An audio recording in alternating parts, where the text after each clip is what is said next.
जो कि एक डरावने रूम में अकेली बैठी होती है, जिसकी दीवार पर कुछ खून के निशान भी होते हैं और वहाँ कील पर कुछ बाल भी लगे होते हैं, मानो कि किसी का सर उस दीवार पर मारा गया है। इसके बाद हम उसी लड़की को एक हॉस्पिटल में देखते हैं जिसका नाम मॉली होता है। तभी हॉस्पिटल में टीवी पर एक न्यूज आती है जिसमें बताया जाता है कि एक लड़की 10 साल से गायब हुई है और वो अभी तक नहीं मिली है। तभी पास में बैठा एक आदमी मॉली को अजीब तरह से देख रहा होता है। तभी डॉक्टर उसे बुला लेती है। डॉक्टर मॉली का चेकअप करती है और मॉली अपनी आर्ट यूनिवर्सिटी में चली जाती है, जहाँ यूनिवर्सिटी के प्रोफेसर सभी बच्चों के साथ मॉली को एक आर्ट बनाने के लिए देते हैं। जब मॉली आर्ट बनाती है तभी वहाँ पर उसका दोस्त ल्यूक आ जाता है और उसे अपने साथ चलने के लिए कहता है। आर्ट क्लास खत्म होने के बाद मॉली ल्यूक के साथ चली जाती है। तभी बाहर हम मॉली के और भी दोस्तों को देखते हैं जिनका नाम जोई और टोबी होता है। वो सभी एक दूसरे से मिलते हैं, जिसके बाद वो सभी घूमने के लिए चल देते हैं। तभी रास्ते में टोबी गाड़ी को रोकता है और एक घर की तरफ जाता है जो पूरी तरह से बंद होता है। ये देखकर टोबी वापस अपनी कार में आ जाता है और वो दोबारा से घूमने के लिए निकल जाते हैं। तभी रास्ते में उन्हें एक बड़ा सा घर दिखता है। अब रात ज्यादा होने से वो सभी उस घर में रहने चले जाते हैं,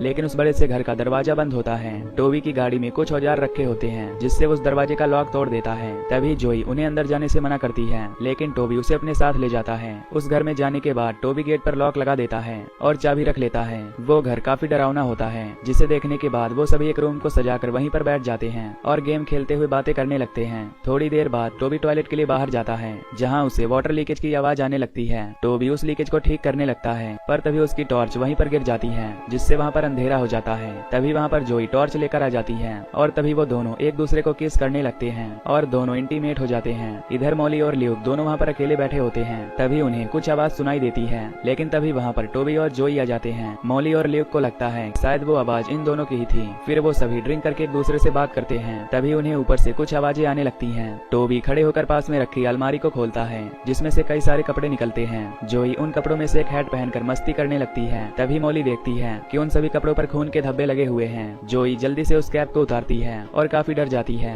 जोई और मॉली उस घर से निकलने के लिए बोलते हैं, लेकिन टोबी कहता है कि अब वो इतनी रात में कहाँ जाएंगे, इसीलिए वो यहाँ पर सुरक्षित हैं। जिसके बाद वो सभी सो जाते हैं। तभी रात में मॉली को उल्टी आने लगती है। करने के बाद जब वो दोबारा सोने जाती है तो उसे नींद नहीं आ रही होती। टोबी मॉली से कहता है कि वैसे भी अब सोने का कोई फायदा नहीं है, क्योंकि सुबह हो चुकी है, तो हमें ब्रेकफास्ट कर लेना चाहिए। टोबी सभी लोगों को उठा देता है और सभी ब्रेकफास्ट करने के लिए बाहर जाते हैं, लेकिन उस घर का मेन डोर बंद होता है, जिससे उन सभी को लगता है कि टोबी उनके साथ मजाक कर रहा है। लेकिन जब टोबी को उस लॉक की चाबी नहीं मिलती तब उन्हें डर लगने लगता है। जोई टोबी से कहती है कि अगर हम रात में यहाँ से चले जाते तो ऐसा कुछ नहीं होता। टोबी गेट को खोलने के लिए अपने टूल ढूंढता है, लेकिन वो उससे कहीं नहीं मिलते। जिसके बाद वो सभी वहाँ से निकलने का रास्ता ढूंढने लगते हैं, लेकिन सभी दरवाजे और खिड़की लोहे से बंद कर रखे होते हैं। जब वो ऊपर की तरफ जाते हैं तो दीवारों और सीढ़ियों पर खून और नाखूनों के निशान होते हैं, जिसे देखकर पता चलता है कि यहाँ पर पहले भी कोई आ चुका है। तभी यहाँ पर जोई के पैर में चोट लग जाती है, जिससे मॉली जोई को दिलासा देती है। उसके बाद वो सभी मदद के लिए अपने फोन चेक करते हैं, लेकिन उनके फोन उन्हें नहीं मिलते।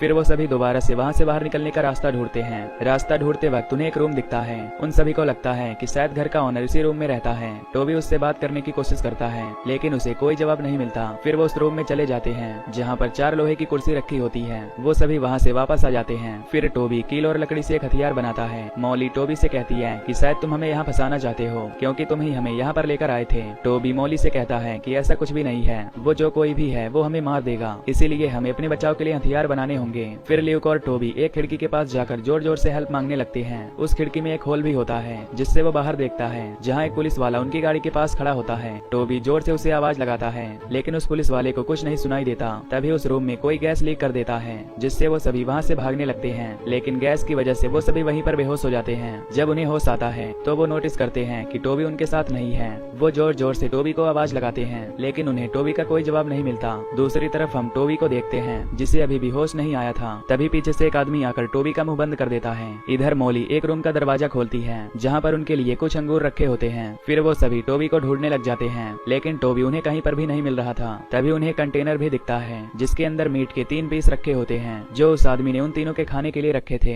तभी ल्यूक मॉली और जोई से कहता है कि यहाँ पर कोई न कोई ऐसा रूम होगा जहाँ पर टोबी होगा और हमारे मोबाइल फोन्स भी, इसीलिए हमें जल्द से जल्द वो रूम ढूंढना होगा। पर काफी कोशिश करने के बाद भी उन्हें टोबी नहीं मिलता। फिर जब वो दोबारा उस रूम में आते हैं तब वहाँ पर जोई की चोट को ठीक करने का सामान रखा होता है। मॉली उस सामान का इस्तेमाल करके जोई के पैर पर सिलाई करके उस पर पट्टी बांध देती है। तभी ल्यूक काफी निराश हो जाता है और कहता है कि यहाँ पर हम सब मारे जाएंगे। गुस्से में ल्यूक अलमारी को तोड़ने लगता है। उसे लगता है कि शायद इसके पीछे कोई रास्ता होगा, लेकिन उस अलमारी के पीछे कुछ नहीं होता। वहाँ पर भी एक दीवार होती है। तभी मॉली को याद आता है कि ऐसी ही एक अलमारी ऊपर वाले फ्लोर पर भी है, जहाँ पर जोई को चोट लगी थी वो सभी उस अलमारी को हटाते हैं जिसके पीछे एक बड़ा सा होल होता है। ल्यूक जब उस होल के अंदर देखता है तो उसे वहाँ पर टूटे हुए दांत, औजार, बाल और खून दिखाई देता है, जिसे देखकर ल्यूक बहुत डर जाता है। वो मॉली और जॉय को बताता है कि ये रूम खाली है, यहाँ कुछ भी नहीं है। वो उनसे झूठ बोलता है ताकि उन्हें ये सब देखकर डर ना लगे। जब वो वापस नीचे जाते हैं तब ल्यूक आग जलाने के लिए कुछ लकड़ियाँ तोड़ लेता है। मॉली खिड़की से बाहर की तरफ देख रही होती है ताकि कोई मदद मिल जाए। इधर जॉय बहुत घबरा जाती है। जॉय ल्यूक से कहती है कि शायद तुम हमसे कुछ छुपा रहे हो उस होल के बारे में, बताओ तुमने उस होल के पीछे क्या देखा था। फिर ल्यूक मॉली और जॉय को बता देता है कि उसने होल के पीछे औजार, टूटे हुए दांत और बाल देखे थे।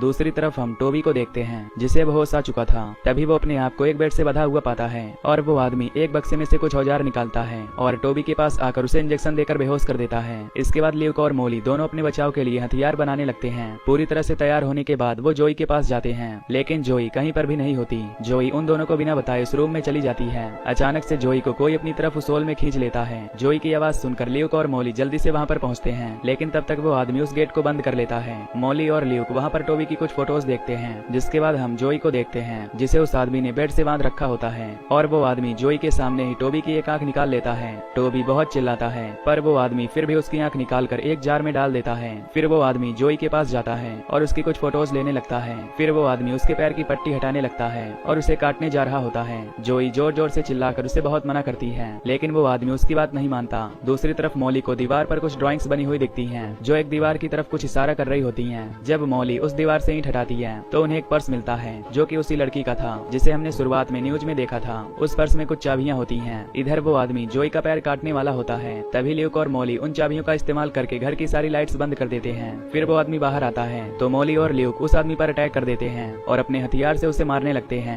लेकिन जब वो उसके कपड़े हटाते हैं तो उन्हें उसकी पीठ पर टैटू देखकर पता चलता है कि उन्होंने गलती से टोबी पर हमला कर दिया है। तभी वो आदमी पीछे से आकर ल्यूक और मॉली को बेहोश कर देता है। जॉय अपने आप को छुड़ा रही होती है, लेकिन तभी वहाँ वो आदमी आकर उसके पैर काट कर फेंक देता है। फिर मॉली को होश आता है और वो उस आदमी को सोल के दूसरी तरफ खड़ा हुआ देखती है और रोने लगती है। मॉली जल्दी से उठकर सीढ़ियों की तरफ जाती है और उनमें से कुछ लकड़ियां तोड़ लेती है ताकि वो उस आदमी पर हमला कर सके। तभी मॉली को बहुत प्यास लगती है, इसलिए मॉली उस कंटेनर में से एक बर्फ के टुकड़े को उठाकर खाने लगती है। तभी वहाँ पर वो आदमी आ जाता है और मॉली को मारने लगता है। वो आदमी मॉली को बेड पर बांध देता है। मॉली जोर जोर से चिल्ला रही होती है तो वो आदमी उसके मुंह पर कपड़ा बांध देता है। जैसे ही वो मॉली का दिल निकाल रहा होता है तभी सीढ़ियों की तरफ से कुछ आवाज आती है जो कि उन्हीं लकड़ियों की थी जो मॉली ने सीढ़ियों से निकाली थी। आवाज सुनने के बाद वो आदमी ऊपर की तरफ जाता है। तब तक मॉली अपने आप को छुड़ा लेती है और जब वो आदमी नीचे आ रहा होता है तो उसका पैर सीढ़ियों में फंस जाता है। मॉली उस पर हमला करके उसकी चाबी लेकर वहाँ से भाग जाती है। जब मॉली बाहर जा रही होती है तो उसे कई सारी फोटोज दिखती हैं, जिसमें जॉय और टोबी की फोटोज भी लगी होती है।